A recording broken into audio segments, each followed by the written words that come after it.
welcome to the Week 1 video review for Understanding Language. I'm Jo Dixon from the University of Southampton and I'm one of your mentors for the duration of the course.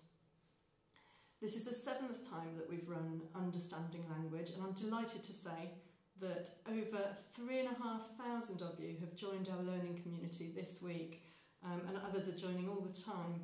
We've had comments from almost 1,000 of you, which is fantastic because we strongly believe that it's the discussions far more than the materials that we provide that are the really valuable part of this course.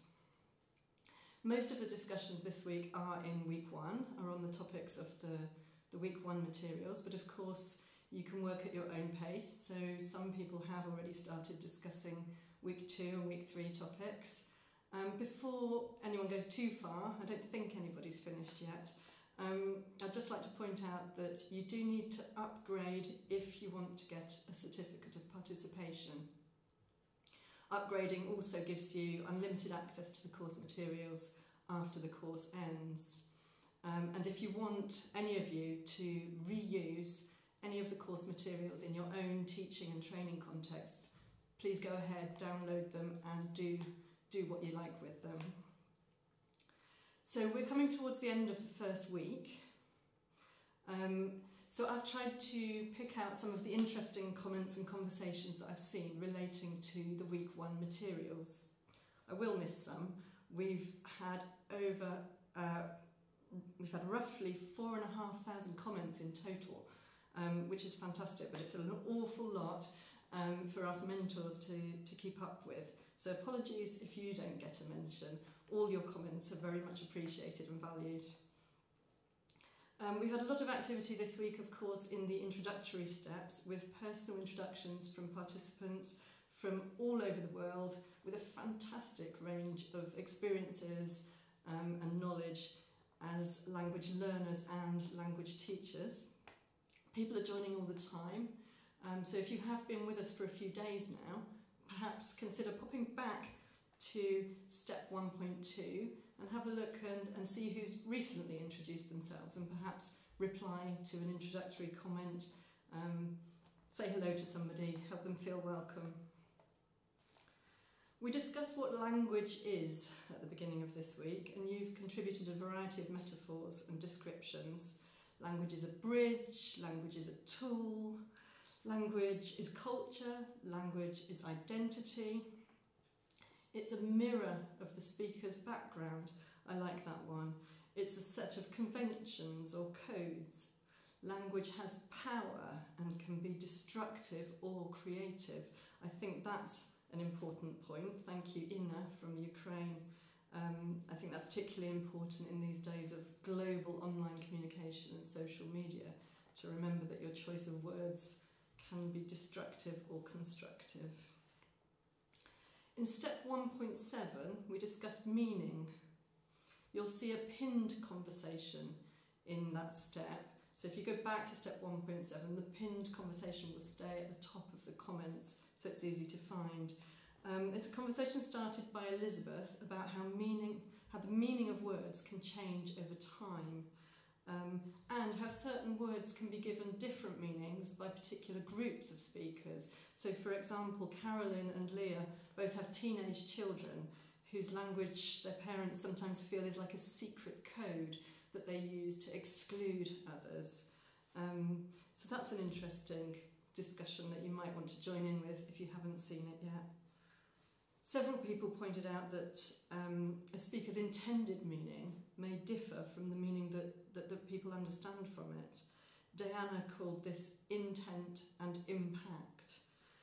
Jessica, Lucia and others discuss whether this discrepancy between intent and impact is disappointing or actually something rather beautiful about language. Again, that conversation is on step 1.7. Pop back and have a look for it if you're interested in joining in. Then we moved on to talk about what's easy and what's difficult about learning languages and about the various factors that play a role in language learning success. In step 1.11, Freya mentioned the role of gender in language learning and in using languages, which is something that I don't think I've seen anybody else mention.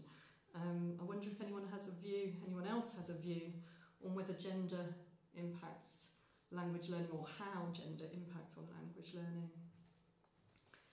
A pinned conversation on step 1.12 addresses the difficulty of supporting students from mixed language backgrounds within a single class, especially as some of them may have difficulties that stem from their own language background. So some students may have more difficulties with a particular concept, such as articles, I think was mentioned, than others, depending on whether their own language has a similar concept. Pop back to 1.12 if you have experience of teaching mixed language groups and can share any strategies for dealing with the fact that some people may have more difficulty due to their language background with particular language concepts. And check out the 2 pinned conversations on step 1.13. The first is about motivation in language learning, and the second starts with an assertion that learning is all about how you are taught, which others quickly disagreed with, so there's a good discussion going on there. There's another conversation about motivation on step 1.16, which Veronica started by lamenting the difficulty of motivating students who haven't chosen to study the language that you're teaching them.